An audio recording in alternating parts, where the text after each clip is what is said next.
Faith cometh by hearing, and hearing by the Word of God.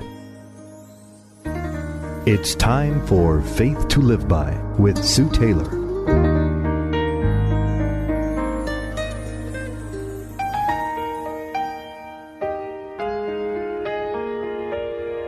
Thank you for joining me today on Faith to Live By. This is Sue Taylor. As we continue to look into the Word of God at specific promises, today we are going to look at the promises to the poor and to the generous. I think these two go hand in hand, as those who are generous should give to those who are poor and are in need. First of all, God gives divine protection to the poor. In Psalm chapter 12, verse 5 and 6, he says, "Because of the oppression of the poor and the groaning of the needy, I will set him in safety and in the salvation for which he pants." The words and promises of the Lord are pure words like silver refined in an earthen furnace, purified 7 times over. I like verse 6 where God reminds us that his promises are pure words, in which God cannot lie, and that he protects the poor, those who have not. He promises to be a safe refuge for the poor in Psalm 14:6. "You evildoers would put to shame and confound the plans of the poor and the patient, but the Lord is his safe refuge. He will guard the poor from those who mean to do him harm." God is also the dwelling place for the poor. Psalm 68:10, he says, "Your goodness did provide for the poor and the needy." The poor and needy can depend upon the divine protection of the Lord. For the Lord hears the poor, and in Psalm 109 it says he will stand at the right hand of the poor and the needy to save him from those who condemn his life.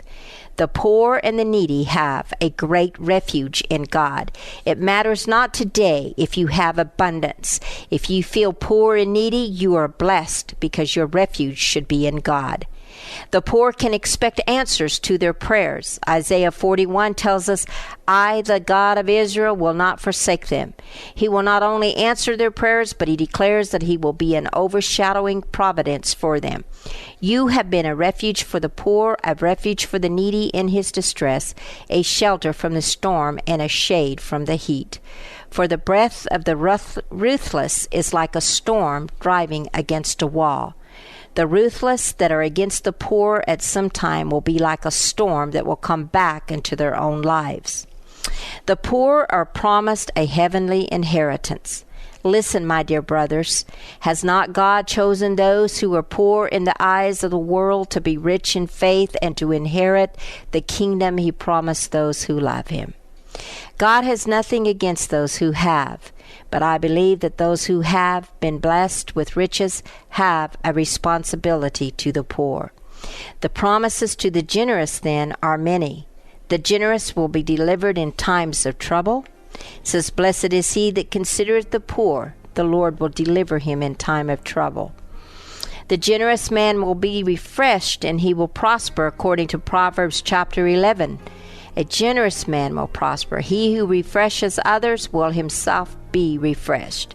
He who has a bountiful eye will be blessed, for he gives of his bread to the poor. The generous man will not lack when he gives to the poor, but those who do not give to the poor when they see a need will be cursed. Because Proverbs 28 declares it, "He who gives to the poor will not want, but he who hides his eyes from their want will have many a curse." God is close to the poor, and he is close to the generous. It says that God is close to the poor, he's close to the generous, and he promises that when we divide our bread with the hungry and bring the homeless, the poor, into our homes, when we see those who need clothes and cover them and not hide from the needs of those that are in want, including those of our own household, that the Lord promises that when we do these things, then our light will rise in darkness, and our obscurity and gloom will be like the noonday. And that the Lord will guide us continually and satisfy us in times of drought, spiritually, emotionally, and physically, and that we will be like a watered garden and like a spring of water whose waters fail not. Consider those who are poor, beloved, and receive the promises of God for your generosity. You've been listening to Faith to Live By with Sue Taylor. If you would like to write with your comments or to request a copy of this program for an $8 donation, write Sue Taylor, 10827 Highway 86 East, Neosho, Missouri, 64850. Sue Taylor is a member of the KNEO team and a keynote speaker at several church and women's events throughout the 4-state area. To book Sue for your next event, contact Sky High Radio at 417-451-5636. For 60 years, Crowder College has been empowering students to soar to new heights. From agriculture to education to business, sports, and the newest technologies, Crowder always has something interesting going on. I'm Luke Taylor of KNEO Radio. Join me each week as I talk to a different person from Crowder College about what's been happening and what's coming next. It's the Insider's Guide to all things Crowder. Subscribe today to the This Week in Crowder College podcast, available from the Sky High Podcast Network.